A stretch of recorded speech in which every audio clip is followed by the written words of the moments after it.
राधे राधे भक्तों, आज हम सुन रहे हैं कार्तिक महात्म अध्याय 24। दैत्य गुरु शुक्राचार्य ने राजा बलि को बोने ब्रह्मचारी के रूप में भगवान के आने का कारण बतलाते हुए कहा, हे राजा बलि, तुम्हारा राज्य प्राप्त करने के लिए ही अदिति के गर्भ से जन्म लेकर भगवान विष्णु स्वयं इस रूप में तुम्हारे यज्ञ में आए हैं। दान के रूप में कुछ भी मत देना, वरना चले जाओगे। इसके उत्तर में बलि ने कहा, हे गुरुदेव, आप मुझे अधर्म का उपदेश क्यों देते हैं? घर आए याचक को दान नहीं देना अधर्म आचरण नहीं तो और क्या है? यदि विष्णु भगवान स्वयं मेरे याचक बनकर मेरे द्वार पर आए हैं तो इससे बढ़कर मेरे लिए सौभाग्य की और क्या बात हो सकती है। मैं जितने यज्ञ आदि करता हूँ वे सभी भगवान विष्णु की प्रसन्नता के लिए ही तो करता हूँ। अतः वट्टुक रूप में वो जो कुछ मांगेंगे मैं उन्हें अवश्य दूंगा। शुक्राचार्य और बलि में अभी वार्ता चल ही रही थी कि वामन भगवान राजा बलि के यज्ञ मंडप में आ गए। बलि ने अर्घ आदि देकर उनका यथोचित आदर सत्कार किया, फिर हाथ जोड़कर बोला, हे नाथ, आपके दर्शन पाकर मैं कृतार्थ हो गया हूँ। अब आज्ञा दीजिए कि मैं आपकी क्या सेवा करूँ। तब भगवान ने कहा, हे राजन, तप करने के लिए हमको 3 पग भूमि चाहिए।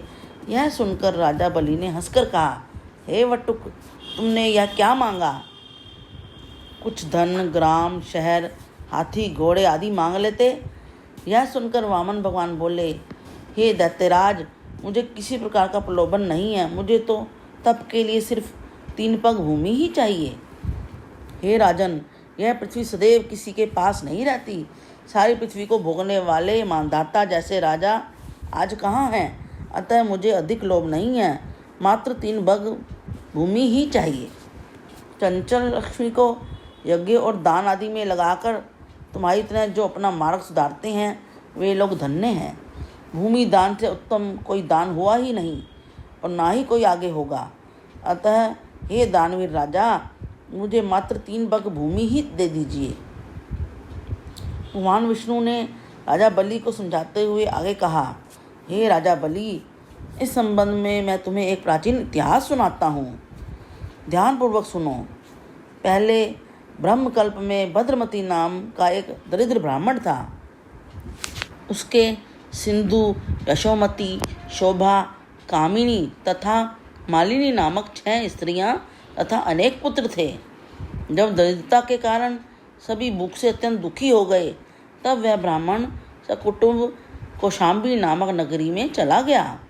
वहां जाकर भद्रमती ने सुघोष नामक एक धनी ब्राह्मण से 5 पग भूमि मांगी, जो उसने दे दी। इसी 5 पग भूमि के दान के कारण उस सुघोष नामक ब्राह्मण को विष्णु का परम पद प्राप्त हुआ।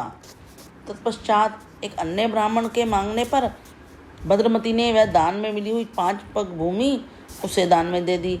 इससे भद्रमती को मोक्ष की प्राप्ति हुई। इसी कारण कहता हूँ कि हे राजन, मुझे भी 3 पग भूमि दे दो, जिससे उसे किसी को देकर भी मैं मोक्ष का साधन प्राप्त कर सकूं। वामन भगवान के द्वारा प्रेरित करने पर राजा बलि गंगा सागर अर्थात टूटी वाला लोटा लेकर भूमि का संकल्प करने को तैयार हो गया।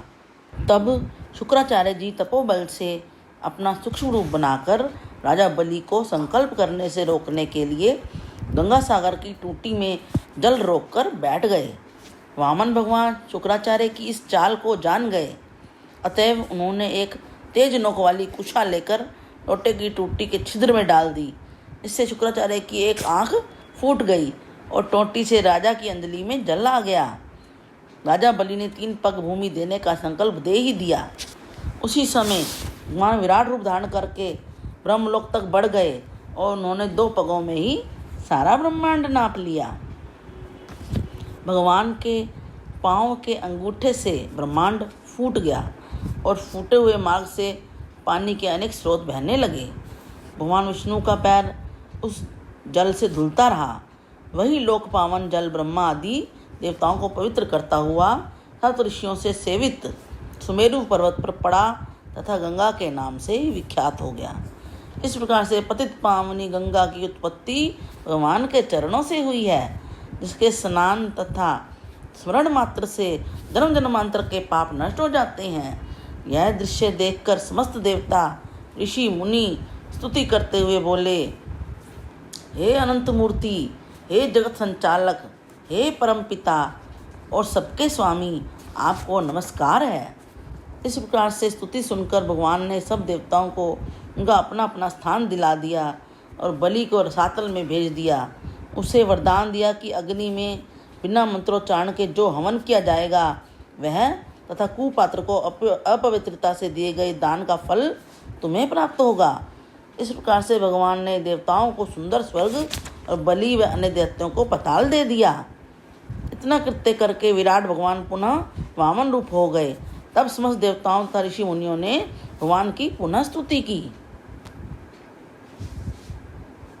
इति कार्तिक माहत्म्य अध्याय 24 समाप्तम। Please like, share and subscribe.